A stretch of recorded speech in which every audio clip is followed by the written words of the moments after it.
Hello, good morning students. यह BA part first की economics की क्लास है, जिसमें हम इकोनॉमिक्स का सेकंड पेपर इंडियन इकोनॉमी भारतीय अर्थव्यवस्था का अध्ययन कर रहे हैं। मेरा सभी छात्राओं से दोबारा पुनः अनुरोध है कि अभी ऑनलाइन टीचिंग चल रही है।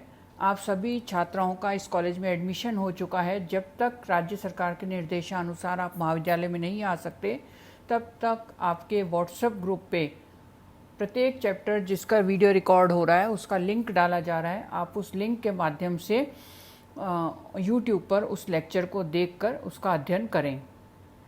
आज का हमारा टॉपिक है जनसंख्या, आकार, वृद्धि व नीति, population size, growth and policy. यह इंडियन इकोनॉमी वाले पेपर में फर्स्ट यूनिट का एक इम्पॉर्टेंट टॉपिक है। इससे पूर्व हम भारतीय अर्थव्यवस्था की विशेषताएं और प्राकृतिक संसाधन खत्म कर चुके हैं। जनसंख्या व आर्थिक विकास। जनसंख्या का किसी भी देश के आर्थिक विकास से गहरा संबंध होता है। एक देश में जनसंख्या बढ़ने से कई बातों पर प्रभाव पड़ता है, जैसे श्रम शक्ति, प्रति व्यक्ति भूमि का अनुपात, उत्पादन की मात्रा, पूंजी निर्माण की मात्रा, रोजगार की मात्रा, प्रति व्यक्ति आय, निर्धनता, पर्यावरण आदि। अलग अलग देशों में देश काल और परिस्थितियों के अनुसार जनसंख्या वृद्धि के अलग अलग कारण होते हैं। जहाँ तक भारत में जनसंख्या वृद्धि का सवाल है तो इसके भी कई कारण हैं, लेकिन वर्तमान में इसका सबसे बड़ा कारण देश की कुल जनसंख्या में 60% से ज़्यादा युवाओं का होना है। जाहिर है, जिस देश में 60% से ज़्यादा प्रजनन आयु समूह के युवा होंगे, वहाँ आप फर्टिलिटी को कम करने की चाहे कितनी भी कोशिश कर ले, जनसंख्या बढ़ती रहेगी।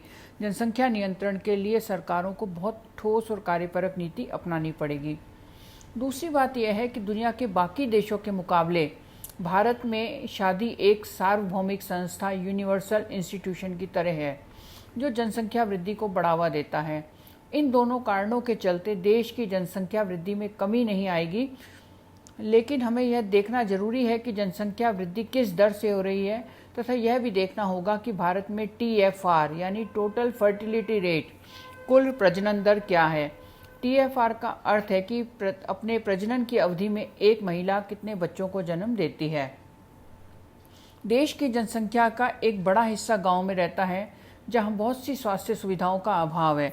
हालांकि सरकार ने प्राथमिक स्वास्थ्य केंद्रों पर स्वास्थ्य सेवाओं की उपलब्धता का ध्यान रखा है, लेकिन ग्रामीणों की सामाजिक आर्थिक स्थिति मजबूत न होने से उन सुविधाओं तक उनकी पहुंच को लेकर उनमें कोई जागरूकता का भाव नहीं पनप पाता है। ग्रामीण क्षेत्रों में सामाजिक आर्थिक स्थिति के कमजोर होने से असर प्रजनन दर पर पड़ना तय है, क्योंकि उनमें जनसंख्या नियंत्रण को लेकर कोई बड़ी समझ नहीं होती है।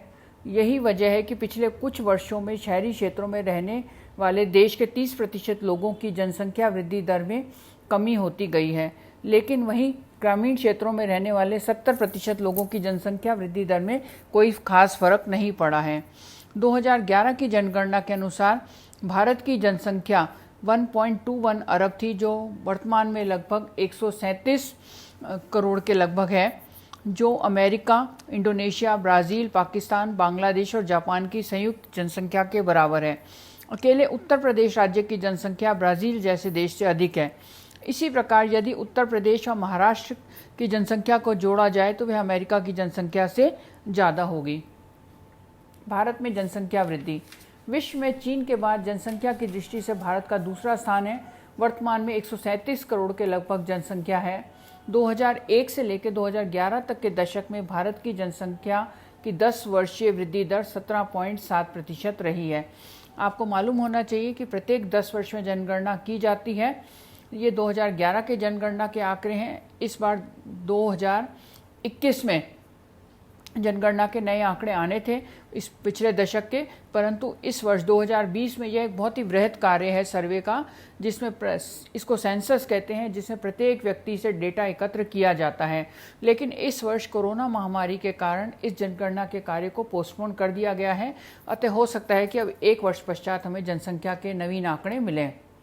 भारत में जनसंख्या वृद्धि के कारण, पहला है जलवायु व भौतिक परिस्थितियाँ। गर्म देशों में ठंडे देशों की तुलना में शादी जल्दी हो जाती है क्योंकि जलवायु के प्रभाव से परिपक्वता की अवस्था अपेक्षाकृत जल्दी आ जाती है। इसलिए संतानोत्पत्ति की अवधि अधिक होने से जन्म दर का ऊंचा होना स्वाभाविक है। दूसरा है आर्थिक कारण। प्राय देखा गया है कि निर्धन व्यक्तियों के परिवार बड़े होते हैं जबकि संपन्न व्यक्तियों के परिवार छोटे होते हैं। निर्धन परिवारों में एक नए बच्चे के आगमन से रहन सहन के स्तर पर विशेष प्रभाव महसूस नहीं होता क्योंकि इसमें रहन सहन का स्तर का अर्थ ही नहीं समझा जाता। कई बार तो नया आने वाला बच्चा छोटी उम्र से ही काम करने लगता है जिससे परिवार की अल्प आमदनी में थोड़ी वृद्धि हो जाती है। इसलिए गरीब परिवारों में शादी व संतानोत्पत्ति के संबंध में असावधानी बढ़ती जाती है। पाश्चात्य देशों में ऊंचे जीवन स्तर के कारण जन्म दर नीची पाई जाती है। सामाजिक व धार्मिक कारण। शादी की अनिवार्यता। भारत में शादी केवल जल्दी नहीं होती बल्कि प्रत्येक व्यक्ति को शादी अवश्य करनी होती है। शादी की प्रथा सर्वव्यापक है। शादी ऐच्छिक नहीं है बल्कि अनिवार्य मानी जाती है। यदि कोई 18 या 20 वर्ष का लड़का या लड़की शादी के लायक तैयार ना हो, अपने पैरों पे खड़ा ना हो, उसके बावजूद भी उसकी शादी कर दी जाती है जिससे उनके परिवार बढ़ जाते हैं। नेक्स्ट है कम उम्र में शादी। भारत में सामाजिक पिछड़ेपन के कारण अनेक वर्गों में शादी की आयु अपेक्षाकृत नीची रहती है। जनसंख्या विशेषज्ञों का मत है कि यदि लड़की की शादी 15 के स्थान पर 20-21 वर्ष में होने लग जाए तो इसका प्रभाव जन्म दर को घटाने में काफ़ी प्रबल रूप से सामने आएगा। कानून के अनुसार लड़कियों की विवाह की आयु 18 वर्ष और लड़कों की 21 वर्ष है और वर्तमान में भारत सरकार लड़कियों की शादी की न्यूनतम आयु 21 वर्ष करने पर विचार कर रही है। रूढ़िवादी संयुक्त परिवार प्रणाली। संयुक्त परिवार प्रणाली के प्रभाव के कारण भारत में परोक्ष रूप से जन्म दर को बढ़ाने में सहायक सिद्ध हुई है।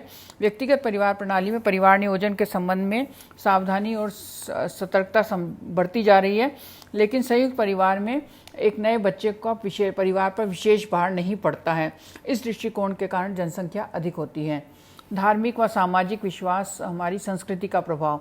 भारत में शादी के बाद कम से कम एक पुत्र का उत्पन्न होना आवश्यक माना जाता है क्योंकि ऐसा समझा जाता है कि माता पिता के मोक्ष के लिए एक पुत्र को होना चाहिए।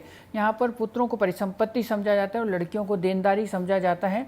लड़का और लड़की में जो भेद किया जाता है इस कारण भी हमारे यहाँ जन्म दर अधिक है। भारत में जनसंख्या वृद्धि में मृत्यु दर की गिरावट का अत्यधिक प्रभाव। मृत्यु दर 1951 और 60 की अवधि में 22.8 प्रति हजार से घटकर 2016 में 6.4 प्रति हजार हो गई। विकास के साथ ही एक अच्छा संकेत है, लेकिन जन्म दर को कम करने के लिए लोगों की सोच में परिवर्तन करना जरूरी है। उसके लिए लोगों का शिक्षित होना आवश्यक है। परिवार नियोजन का अभाव। शिक्षा की कमी, गरीबी, पर्याप्त साधनों के अभाव में आज भी भारत में परिवार नियोजन का उपयोग देहातों में उतना नहीं होता जितना शहरों में होता है। देहात में लोग इसे स्वीकार नहीं करते हैं जिस कारण जनसंख्या अधिक है। शरणार्थियों का आगमन। भारत में समय समय पर राजनीतिक कारणों से विभिन्न देशों से शरणार्थियों के आने से जनसंख्या पर दबाव बढ़ा है। इस संबंध में पूर्व में पाकिस्तान, बांग्लादेश, तिब्बत, श्रीलंका से शरणार्थी आते रहे हैं जिससे देश के संसाधनों पर दबाव पड़ता है। जनसंख्या का घनत्व, इसे कहते हैं डेंसिटी ऑफ पॉपुलेशन, अर्थात प्रति वर्ग किलोमीटर में बसने वाले निवासियों की संख्या। 2011 के जनगणना के आंकड़ों के अनुसार यह 382 प्रति वर्ग किलोमीटर है। यह घनत्व जनसंख्या का बढ़ता जा रहा है क्योंकि जनसंख्या तेज गति से बढ़ रही है और यह भी प्रत्येक स्थान पर अलग अलग है। दिल्ली में जैसे जो राष्ट्रीय राजधानी है वहाँ पर 11,320 अधिकतम है और अरुणाचल जो नॉर्थ ईस्ट का एक दूर दराज का राज्य है, सीमांत राज्य है, वहाँ पर ये 17 हैं। जहाँ पर जीवन की परिस्थितियाँ अनुकूल होती हैं वहाँ पर जनसंख्या का घनत्व अधिक होता है। जनसंख्या की घनत्व की विभिन्नता के कई कारण होते हैं जैसे भूमि की बनावट, मिट्टी की किस्म, वर्षा, सिंचाई, जलवायु, भौगोलिक व आर्थिक साधन और आर्थिक विकास की अवस्था आदि। उपजाऊ मिट्टी, सिंचाई की उचित व्यवस्था, आर्थिक विकास से जनसंख्या के घनत्व में वृद्धि होती है। प्रतिकूल प्राकृतिक दशाओं के कारण जनसंख्या घनत्व कम हो जाता है। जैसे राजस्थान में, पश्चिमी राजस्थान में रेगिस्तान पाया जाता है। रेगिस्तान में जीवन अत्यंत मुश्किल है तो वहाँ जनसंख्या घनत्व जैसलमेर, बाड़मेर में कम है, परंतु पूर्वी राजस्थान के जो जिले हैं, विकसित हैं, वहाँ पर जनसंख्या घनत्व अधिक है। Literacy rate in India, Bharat में साक्षरता की दरें 2011 में यह 73% थी। पुरुषों में यदि इसकी हम गणना देखें तो यह 80.9% है, परंतु महिलाओं में साक्षरता की दर अत्यंत कम है, यह 64.6% है और ग्रामीण महिलाओं में इससे भी कम है। स्त्रियों में निम्न साक्षरता दर से आर्थिक विकास में बाधा उत्पन्न हो रही है। जीवन की प्रत्याशा life expectancy at birth in India 2011 में से 15 में सालों में देखें तो ये 68.3 हो गई है।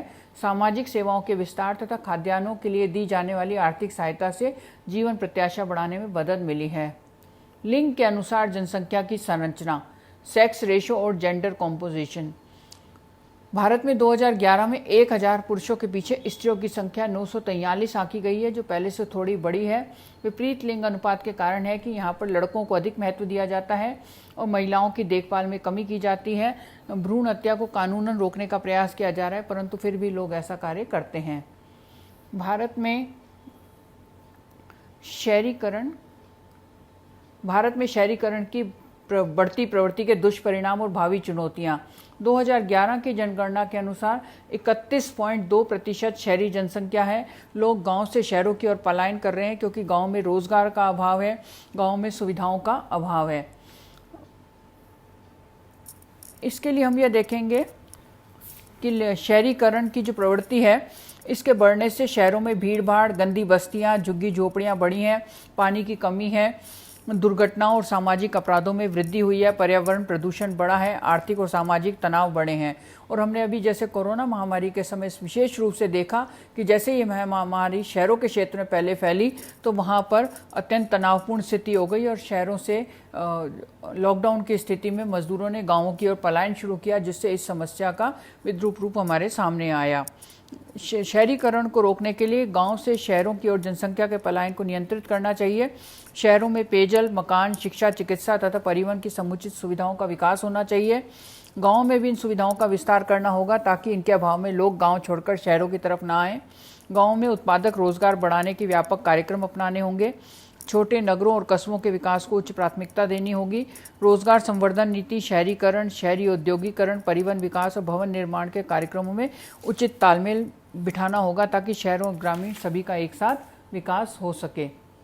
भारत में जनसंख्या की समस्या का स्वरूप, संख्यात्मक पहलू और गुणात्मक पहलू। जब भी हम जनसंख्या समस्या का अध्ययन करते हैं तो उस पर संख्यात्मक पहलू की ओर अधिक ध्यान दिया जाता है, अर्थात आंकड़ों को देखा जाता है कि 2011 में जनसंख्या लगभग 121 करोड़ थी और अब ये 137 करोड़ हो जाएगी। जनसंख्या की जो तालिका आपके पूरे टेक्स्ट बुक में दी गई है, उससे आप पिछले प्रत्येक 10 वर्ष में जनसंख्या की क्या स्थिति रही उसे देख सकते हैं। केवल 1921 एक ऐसा वर्ष था जिसमें जनसंख्या में कुछ कमी हुई। उसके बाद 1950, 60 और 70 के दशक में जनसंख्या विस्फोट की स्थिति थी। उसके पश्चात जनसंख्या का 3 बातों से गहरा संबंध होता है: पर्यावरण, ऊर्जा और रोजगार। बहुत अधिक जनसंख्या बढ़ने से देश में गरीबी, बेरोजगारी, कुपोषण आदि की समस्याएं बढ़ती हैं। वास्तविक रूप से जनसंख्या की समस्या गरीबी की समस्या ही है। इससे लोगों का जीवन स्तर ऊंचा नहीं उठता है। और गुणात्मक पहलू की हम बात करें तो गुणात्मक पहलू में लोगों को मानव संसाधन समझा जाता है और उन लोग स्वस्थ होने चाहिए, शिक्षित, बुद्धिमान, सभ्य और सुसंस्कृत होने चाहिए। लोगों की शिक्षा और स्वास्थ्य पर ध्यान दिया जाना चाहिए। यदि जनसंख्या का गुणात्मक पहलू अच्छा होगा तो जनसंख्या एक बोझ न होकर देश के विकास में सहायक साधन सिद्ध होती है। धन्यवाद।